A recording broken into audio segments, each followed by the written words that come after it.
What's up, guys? It's your boy, Benny. So everyone should be cheering and dancing in the streets right now, right? All the people who are against systemic racism, because systemic racism was ended in America today via the Supreme Court. We became a better nation because the Supreme Court struck down affirmative action, which is, of course, the cruel and ugly goblin-like law that says you should totally judge people based on their skin color and then give special advantages to other people based on their skin colors. Sounds like blood libel here to me. It sounds like deeply awful eugenics-like thinking. Oh, an entire group of people needs to be given a benefit based on how they look. or worse, you can, of course, dial that one the other direction and say an entire group of people needs to be punished or treated as lesser than based on how they look. It's totally wrong. It's totally messed up. And it's totally what Democrats have been fighting for a very long time. Remember, Democrats are the ones we had to fight a civil war against in order to keep their slaves. And Democrats are also the ones who founded the KKK in order to attack Republicans and free blacks, as the KKK's founding charter says. Democrats are the one who wanted Jim Crow laws. Democrats are the one who did Plessy versus Ferguson, Brown versus Board of Education. These are the Democrats are the people who voted against the Civil Rights Act. Uh-oh. Dangerous. Warning. Joe Biden's the person who eulogized, in fact, Robert Byrd, one of the last Ku Klux Klansmen inside of the United States Senate. Remember that? Holding hands and everything? Yeah. So these people are frauds. They don't actually want racial equality. They don't believe in that kind of thing.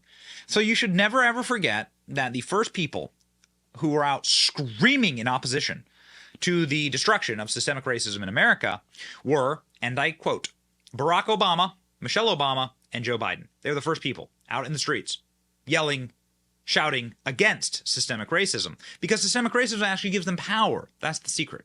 This is the secret. Here are the statement from Michelle Obama and then the statement from Barack Obama right here. Michelle Obama tweeting something really weird at the, I don't know, Michelle, but tweeting something a little weird here. Michelle Obama, back in college, do you release statements with your name on them? Is that how you do these things? Got it. I don't know. Is that how you do these things? Are you like secretly running for president? Back in college, I was one of the few black students on my campus. I was proud of getting into such a respected school. I knew I'd worked hard for it, but sometimes I wondered if the people thought that I was there because of affirmative action. It was a shadow that students like me couldn't shake, whether those doubts came from the outside or the inside of our own minds. Hold up. Say, hold up. Wait a minute. Something ain't right. Did you just straight up say that that you don't like affirmative action because it made you question whether you just got into a place because of your skin color? What seems wrong? That doesn't seem right. Wait a tick. Michelle, of course, goes on to say, no, we need more racism everywhere in society. So does Barack Obama. But her first paragraph here totally betrays the entire rest of her, what is supposedly her point. Okay? Which is that these people are arguing for a racist society, which is so sad. But, it benefits them, actually. They are the direct beneficiaries of a society that promotes certain individuals and demotes other individuals based on their race. That's why it's epic that Clarence Thomas obliterated Ketanji Brown Jackson's race-infused worldview in an opinion on affirmative action. Clarence Thomas went through and absolutely, totally obliterated Ketanji Brown Jackson's arguments in his concurrence. We're going to read you that in just a second. You got to see this Ketanji Brown Jackson dissent here, right? So the way it works in the Supreme Court is you have the ruling opinion and then you have a dissent from that opinion. Ketanji Brown Jackson wrote her dissent. Thankfully, it didn't ask her what a woman was because she wouldn't have been able to answer. But she argues against colorblindness. Oh, and in favor of systemic racism. What a bad person she is. Shame on Joe Biden for nominating a racist to the Supreme Court, because that's exactly what it is here. Let them eat cake obliviousness today. The majority pulls the ripcord and announces colorblindness for all by legal fiat.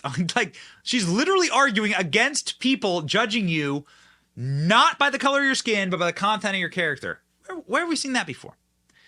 But deeming race irrelevant in law does not make it so in life. And having so detached itself from the country's actual past and present experiences, the court have now been lured into interfering in the crucial work of institutions and the lived experiences. Guys, race still matters to the lived experiences of all Americans in innumerable ways. What? Huh? Can you find me a non-lived experience? What do you mean lived experience? Can you believe that this is a Supreme Court justice writing this? This is what happens when you put our activist class in charge. Ladies and gentlemen, find me a non-lived experience. Awkward. Supreme Court rules against affirmative action with affirmative action higher sitting right there. Uh-oh. Clarence Thomas responded, of course, to this abortion of justice in an absolutely beautiful way. Check this out. Justice Jackson would replace the second founder's vision with an organizing principle based on race. In fact, on her view, almost all of life's outcomes may be unhesitatingly ascribed to race. This is so, she writes, because of statistical disparities among different racial groups. Even if some whites have a lower household net worth than some blacks, what matters to Justice Jackson is the average of white household has more wealth than the average of black households. This lore is not and has never been true. Even in the segregated South where I grew up, individuals were not the sum of their skin color. Oh, how beautiful is this? Not often that I read Supreme Court opinions on this channel, but my God, this one is amazing. It's poetry. Then, as now, not all disparities are based on race. Not all people are racist, and not all differences between individuals are ascribed to race. Put simply, the fate of abstract categories of wealth statistics is not the same as the fate given to the flesh and blood of human beings. Thomas Sowell, quoting Thomas Sowell. Wow. Justice Jackson's statistics regarding the correlation between levels of health, well-being, and between selected racial groups prove anything. Of course, none of those statistics are capable of drawing a direct causal link between race, rather than socioeconomic status or any other factor and individual outcomes. So Justice Jackson supplies the link herself, the legacy of slavery and the nature of inherited wealth. This, she claims, locks black people into a seemingly perpetual inferior state. Such a view is irrational. It is an insult to individual achievement and cancerous to young minds seeking to push through the barriers rather than consign themselves to permanent victimhood. Flames. If an applicant has less financial means because of generational inheritance or otherwise, then surely a university may take into an account. If an applicant has medical struggle in the family or a member with medical conditions, the university can consider that too. What it cannot do is use the applicant's skin color as a heuristic, assuming that because the applicant checks the box for black, he therefore confirms the university's monolithic and reductionist view of an abstract average black person. According to Justice Jackson's race-infused worldview, falls flat at each step. Individuals are the sum of their unique experiences, challenges, and accomplishments. What matters is not the barriers they face, but how they choose to confront them. And their race is not to blame for everything good or bad that happens in their lives. Woo! Lordy, hallelujah. What do we do to deserve Clarence Thomas? Incredible, ladies and gentlemen. Incredible. Of course, Whoopi Goldberg is losing her mind over Clarence Thomas. Of course, this type of like clear-minded, non-racialized view of life is not to be allowed on the modern left. People must forever be kept in prisons of their own minds.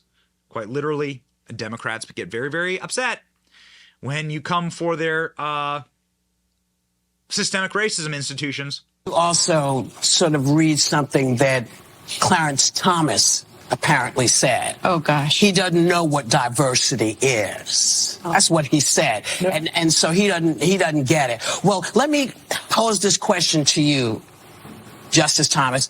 Could your mother and father vote in this country?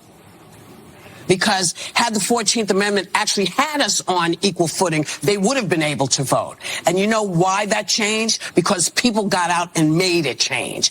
No, the reason why it changed, you old, vicious partisan activist, who hasn't had a successful movie in 3 decades.